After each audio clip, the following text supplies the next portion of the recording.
Actually, I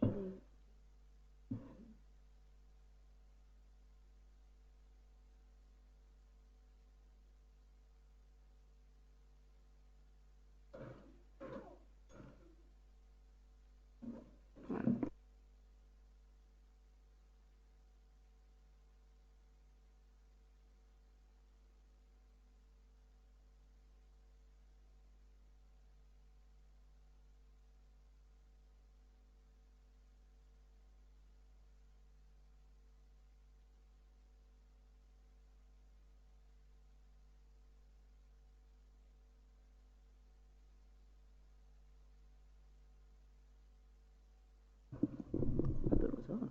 A morning break at 11 o'clock, and then we aim to have lunch around 1 o'clock. So I'm not sure how we're going, but I'll ask Councillor Maxwell if you'll open our meeting with the council prayer, please. Karakia whakapuaki, e karakia mo te kaunihera o Rotorua nui a kahu mo te momoe. E te atua kaharawa, ko koe te tohu rangatira, te tohu mātauranga.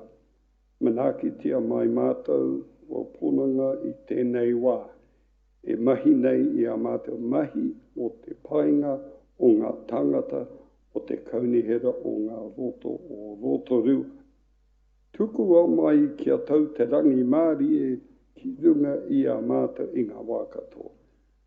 Ko ihu, krai te hoki tō mātou ariki. Āmene. Almighty God, who alone is the leader of all mankind and the fountain of all knowledge, send thy blessing upon us, your servants, this day, as we strive to do all things good for the betterment of the people of the Rotorua district. May we be tolerant in ourselves at all times. Through Jesus Christ our Lord. Amen. Kia ora koutou. Maxwell, and also notice your daffodil for National Cancer Day. And I now call for apologies. We have a mover. Do I have a mover and a seconder that the apology from Councillor Tapsell be accepted? Councillor Wang, seconded Councillor Rotorua Tate. All those in favour, please say aye. Contrary? Carried. Now, any declarations of interest? Councillor Donaldson, Councillor McPherson. Thank you, Your Worship.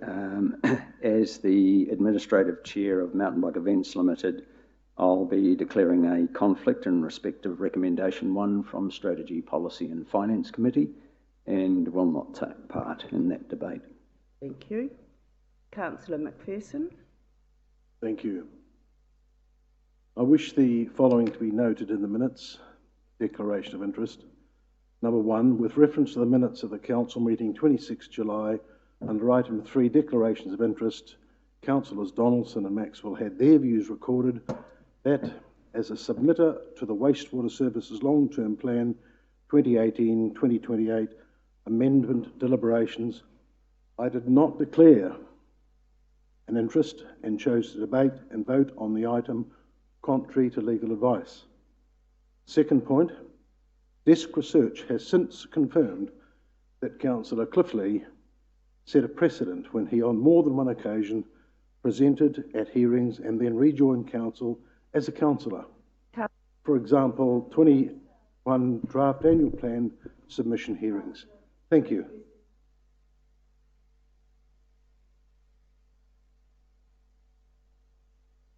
Sorry, this is not an amendment to minutes.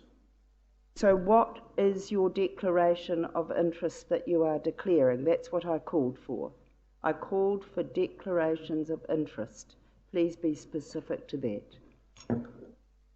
At the last meeting, if I might ask you, Chair, the last council meeting, other councils took the opportunity to have their views noted under declaration of interests. I wish to have the same privilege offered to me, and I've read out the statement that I wish to have noted. That's all. Would you read that again, please?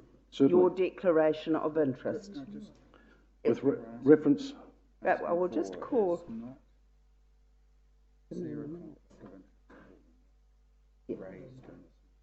So I'm asking not on previous meetings, I'm asking is there a conflict of interest raised in relation to what we're discussing today? That's all I'm asking, Councillor McPherson. Well, could you answer that, please? I'm seeking the same privileges offered to two of my fellow councillors at the previous meeting. I ask for the same privilege. Clarify, and I rule that out. You could simply have requested that your conflict of interest in relation to a matter on today's agenda be noted. That's all I asked for. I didn't ask for debate about previous meetings. Thank you, Madam Chair. I rule it out. Right, we move on now to urgent items not on the agenda. Do we have any? Councillor Bentley? Thank you, Madam Mayor. I wish to have it recorded that after having discussed this with many different interested parties in the last 10 days, that I've lost confidence in this council's ability to competently run the tender process. The process is neither fair nor robust, and I would like my comment noted in the minutes, and also ask that council, along with elected members, discuss the process fully at some near future date. That is not an urgent item, Councillor Bentley. Not an urgent item at all. Could I just remind all of us that a recommendation came to Council that was passed unanimously? I would turn to, so it is not an urgent item. You're seeking assurance on the tender process. I'll turn to our CEO as to whether that warrants any response today or at a future meeting. Through the chair, I think there's two issues that I'd respond to. Firstly, council can query any tender process in regards to papers that are brought before council as to the integrity and veracity of them. So the correct way of dealing with queries or concerns is to raise those in matters where tenders are put before council for discussion. If the councillor wishes a discussion around the tender process, then I would ask or suggest that there is a request that is made through me for the staff to bring back to you a presentation on how our tender process works and the various factors that are taken into account. If you've got a specific query or concern about a particular tender, then I can't respond to that unless I have actually the detail of it. And so I would urge you to make a complaint directly to me as to the nature of concerns that you have if those are regarding specific tender processes. Thank you. Are there any other? Yes, Madam Chair. I just wonder, when you call for items of urgency,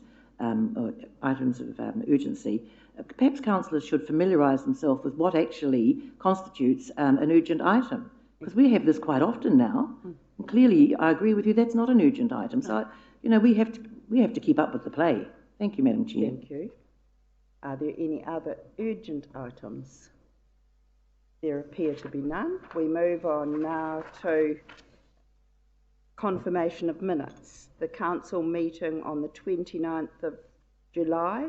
I need a mover and a seconder that the minutes of the council meeting held on the 29th of July be confirmed as a true and accurate record. Moved Councillor Donaldson, seconded Councillor Yates. All those in favour, please say aye. Contrary? Carried.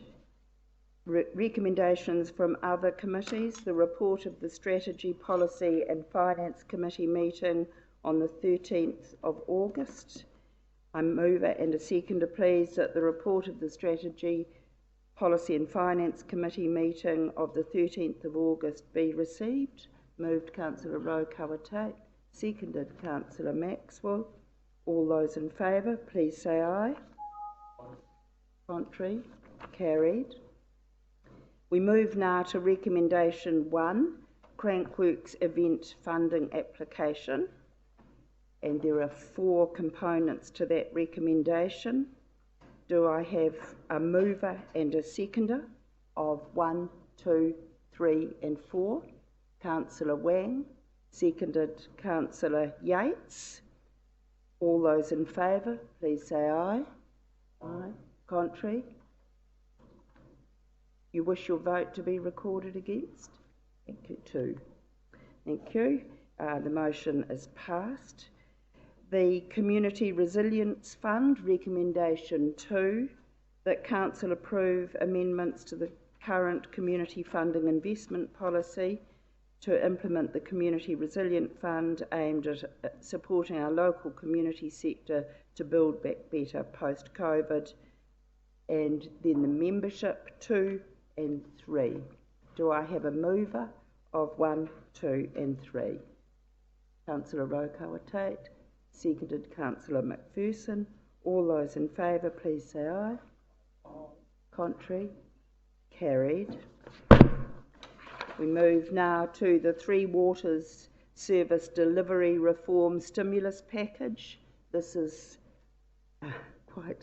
that Council agree that Rotorua Lakes Council sign the MOU and funding agreement, nominate Jeff Williams, the Chief Executive of the Council, as the primary point of communication for the purposes of the MOU and reform program as referred to on page 6 of the MOU, delegate decisions about the allocation of regional funding to Jeff Williams, the Chief Executive of the Council, with the understanding that the minimum level of funding to the Council be based on the formula used to calculate the direct Council allocations, and noting that participation by 2/3 of territorial authorities within the Bay of Plenty region is required to access the regional allocation.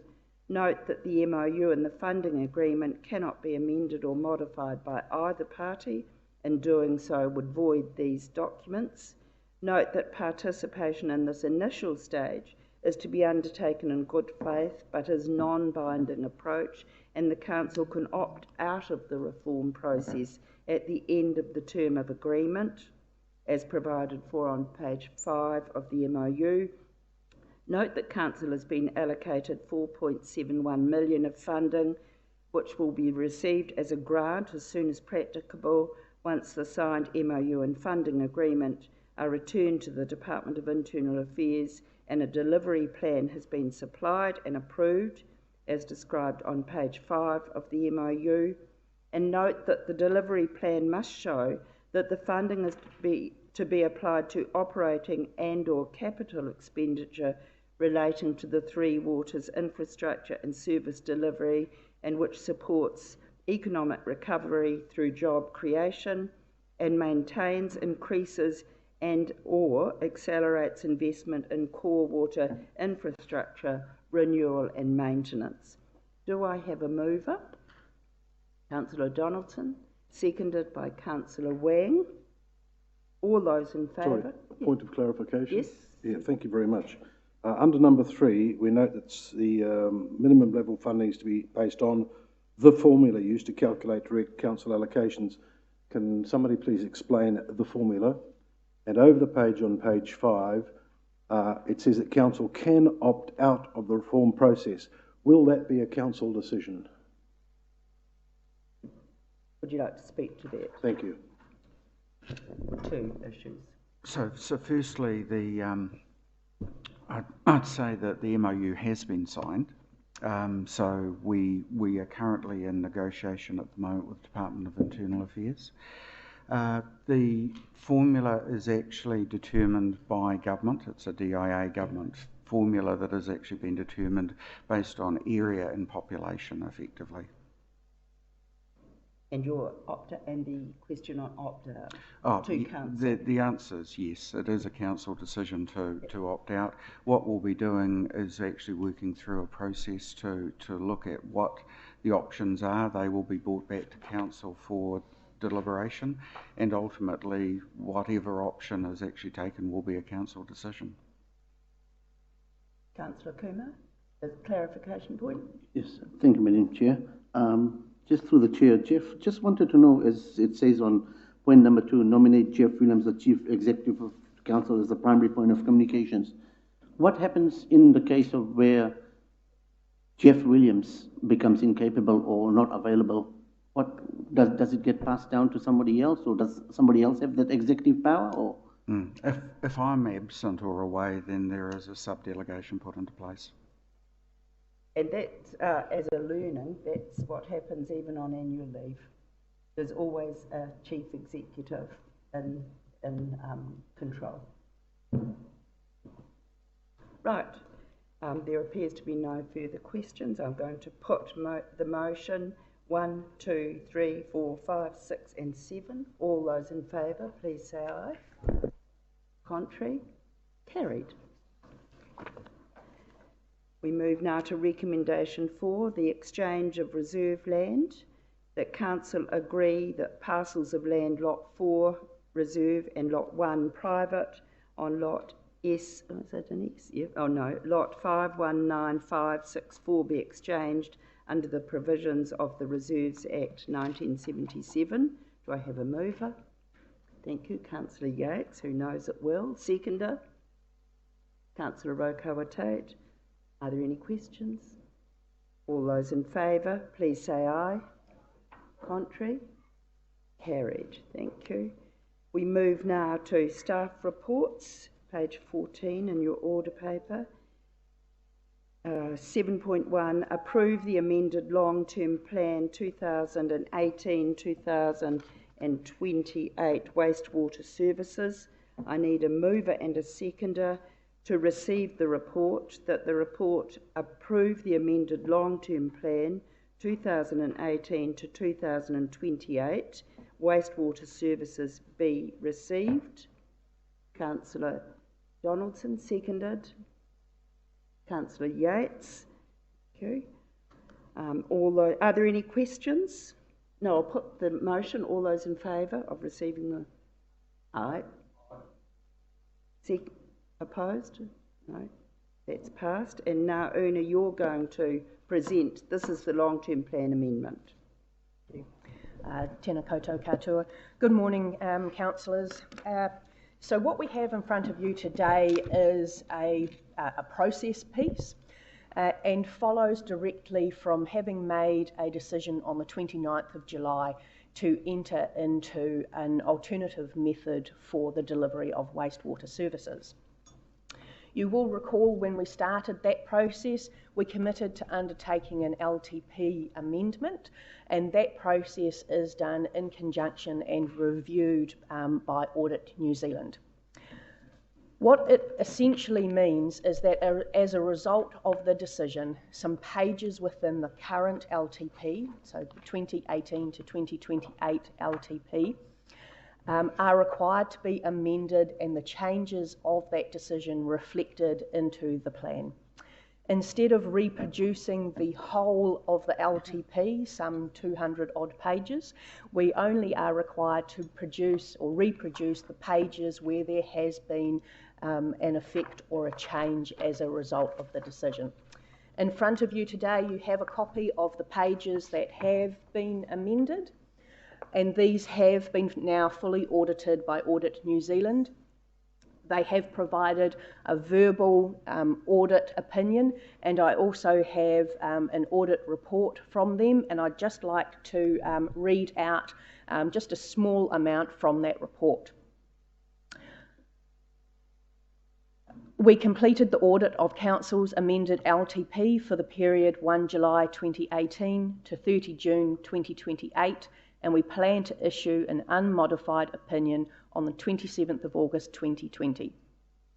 The amendment of the LTP is a significant undertaking, and management worked very well with us throughout the audit process. We have not identified any significant issues during the audit of the Council's amended LTP. Overall, the amended LTP was very well prepared, and the high level of internal quality assurance before we received the amended LTP for audit purposes was evident. All staff involved were also very accommodating, which ensured a smooth audit process. So following your approval of the pages today, Audit will provide us then with their written audit opinion, which then allows us to publish onto the website these pages that you have in front of you today. I'm happy to take any questions. Congratulations.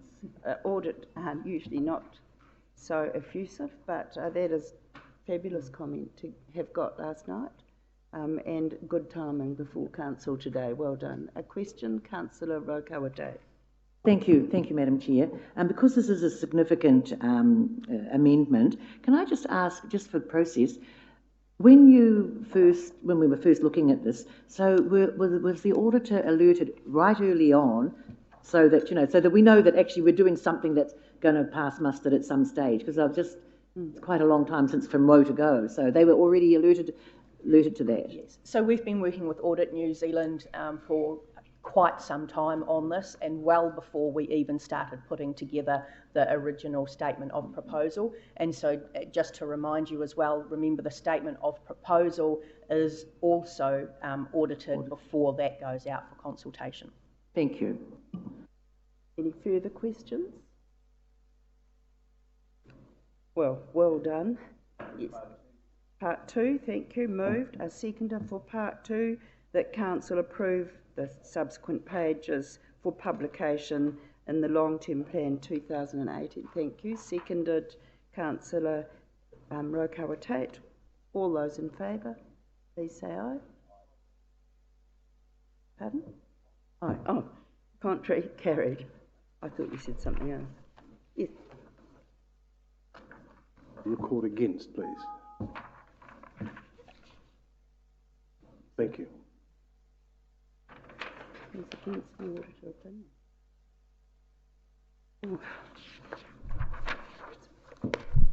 I'll refrain from comment. That's the auditor opinion. So, but that's all right. We'll record you against the auditor opinion.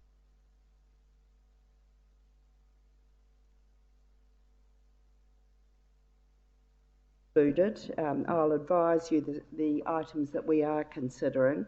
That's the confidential minutes from the meeting held on the... Excuse me, I just...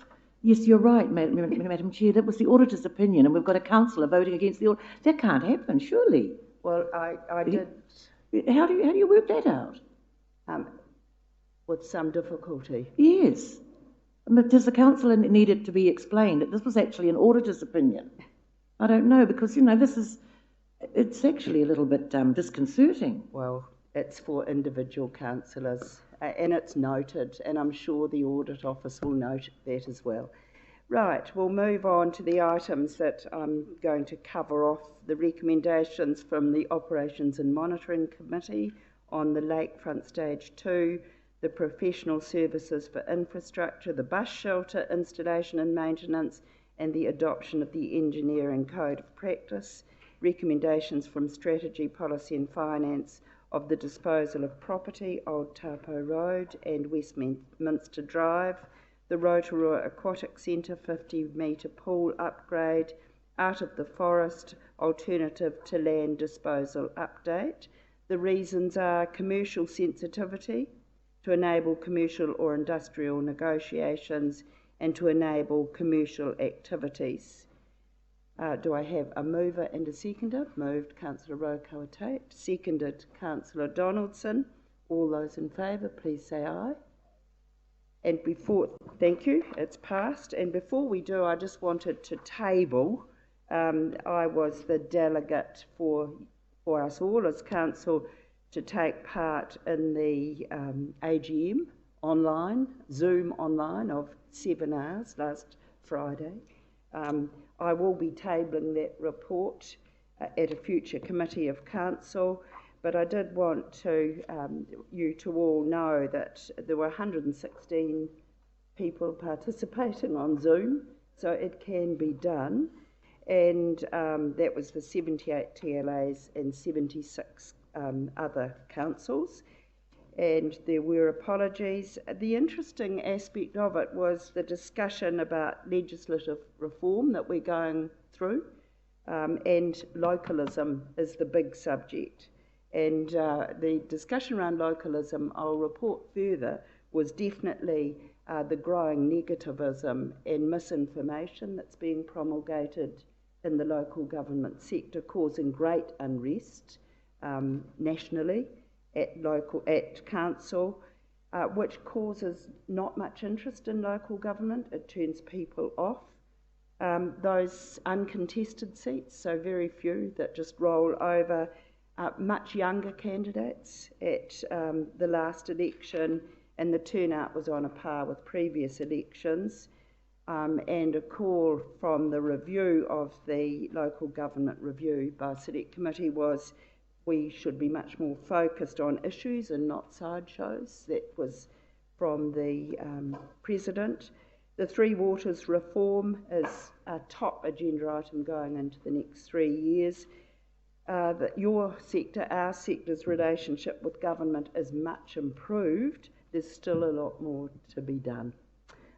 Especially the COVID crisis really engendered a lot of heightened interest in local councils because we were seen as the ones that responded, and that was noted by the President, and a high trust approach with a shovel-ready approach.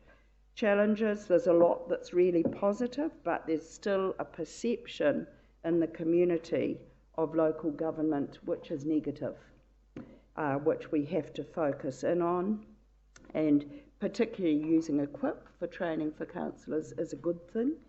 The question around council mark remains, and also the message that from the outgoing President was that local government must be central to discussion with central government because control by central government is threatening to us as a sector.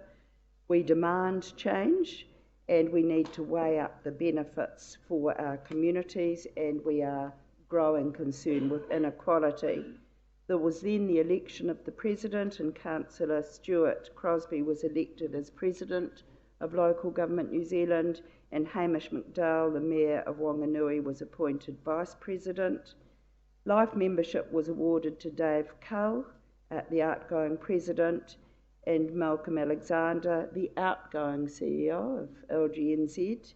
And then we got to remits, and perhaps I'll pull the remits out more in a committee of council for you. We did manage to have debate on remits. That's interesting on Zoom. It's quite difficult to manage 116 participants, but everybody got 5 minutes support. You would be pleased to hear that the remit that we put forward that was then picked up by 4 other TLAs calling for a 4-year term was amended by Auckland Council that called for a referenda in alignment with central government.